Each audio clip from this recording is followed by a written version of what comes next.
Bigyan natin ng reaction ngayon itong pinaka-latest post ni Secretary Juan Ponce Enrile. 3 hours ago ang post niya na ito. Para ito sa mga nagsusulong o advocates ng revolution or people power. My advice, sabi niya, to the advocates of revolution or people power is to go ahead to a shop and buy your revolutionary or people power toolkit and start the game you like if you really can do it. Revolution or people power is no bluffing matter.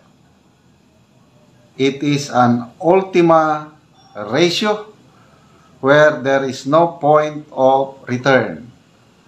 It is a zero-sum game. Either you win or you lose. That's it. Okay? So, medyo mabigat ito. Talking from experience kasi malala ko pa yung mga itsura nila ni then General Fidel B. Ramos. Tapos siya, bulletproof sila. Noong 1986 ito una, doon sila nag-convert sa DND headquarters dahil Secretary of National Defense si Enrile by that time. Sila yung unang umalsa laban sa Marcos Sr. Administration.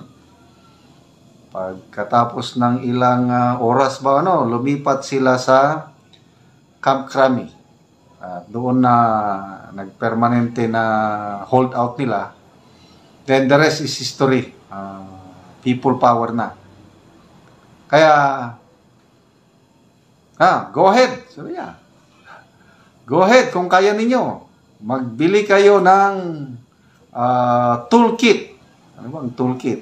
Mga kagamitan. Hindi basta-basta ang mag-people power.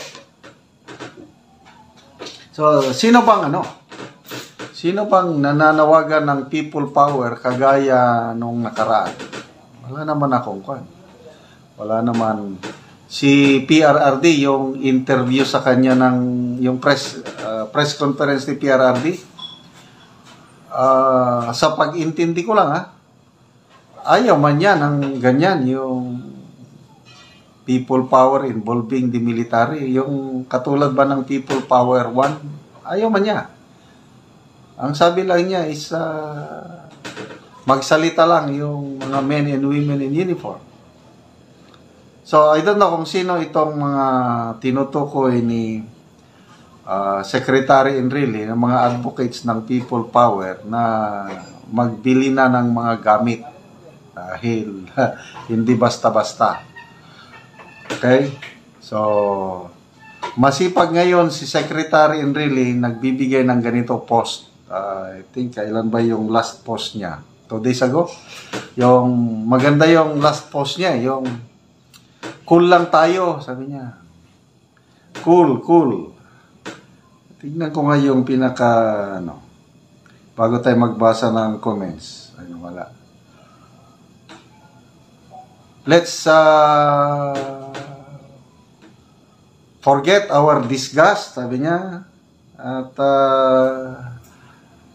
magkaisa tayo. Let's defend democracy. Let's defend the Constitution. Mga ganon. Ganda yung advice niya. Cool lang. Hindi siya nagbabasa ng comments. Ang daming comments na negative para kay Secretary Enrile. So, dito, magbasa ulit tayo ng comments, John Lin. Sabi niya, regime change. It's a requirement. Okay. It's a requirement. John Casil Nyoda. Basta pag natuloy, huwag ka na bumalimbing. Panindigan mo na dyan kasapanig ng adik. Nakasulat dito, adik. Binasa ko lang. Mandi Mad Hatter. It's not a bluffing matter when it's already composed of angry people who has had enough of the rampant corruption and injustices happening in front of our faces in this administration. EDSA didn't happen overnight either, but was successful in kicking Marcos out of his chair. It's better to take a stand for what is right and fail, than keep quiet and enjoy their safety while oppression is happening to the people and to the country. So, mabigat ito. Bahala na. Kahit hindi magtagumpay, kahit matalo, basta may gagawin lang sa harap ng mga kalukuhan ginagawa. So, matindi ito. Joe de la Victoria. Sir Juan Ponce Enrile, are you the one legally advising BBM to remain silent with all these situations? Do you want the Filipino people to remember you as the one who caused the failure of BBM admin due to your legal advices? Okay, in fairness kay Secretary Enrile, yung mga nababasa ko lang ng mga posta, parang siya ang nag-advise sa presidente na mag-cool off, na wag nang painitin pa ang situation, cool off. So dahil sa cool off advice ni Secretary Enrile, baka yun na yung dahilan bakit biglang nag-text ang presidente na wag nang ituloy yung impeachment case laban kay BP Sara. Para hindi naman siya lalong ma-divide ang bansa. Ako, nung una, natuwa ako. Dahil akala ko tunay. Kaya lang lumalabas, parang propaganda daw yun. Para lang magmukhang hero ang presidente. At ang gustong gawing billion o kontrabida ay ang mga kongresista. Kaya lang, problema, kahit napakaganda yung advice o hiling ng Pangulo na huwag nang ituloy ang impeachment, parang hindi naman susundin ng mga kongresista. Wala ngang response si Speaker Martin Romualdez.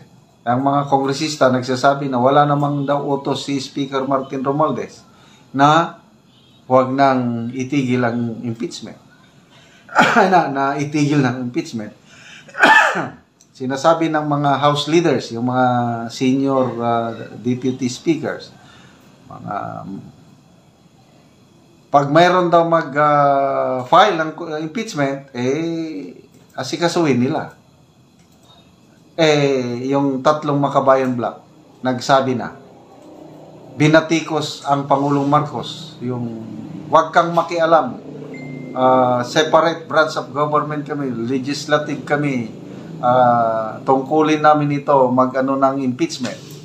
So, ibig sabihin, hindi sila susunod. So, sabi ng Makabayan Bloc, by December 1 na ngayon, itong buwan na ito, i-file na nila ang impeachment. Sabi ng mga House leaders, pag may nag-file, a-actionan nila. So, ibig sabihin, tuloy pa rin ang impeachment. So, hindi nasunod yung call off, hindi susundin yung payo ng presidente. Okay? So,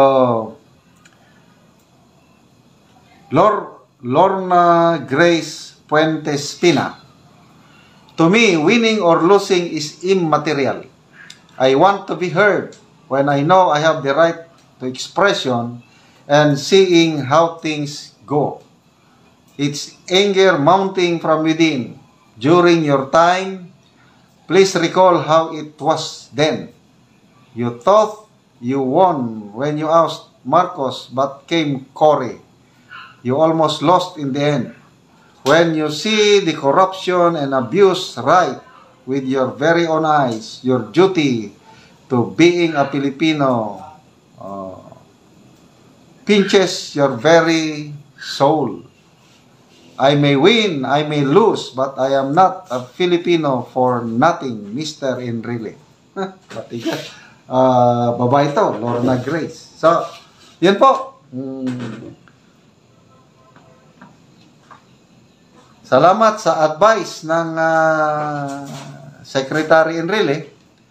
At bahala na yung mga advocates, kung sino man yung mga leaders na yan, mag-isip-isip mo kayo dahil point of no return. Either you win or you lose. At least, binalaan kayo ni Secretary Enrile.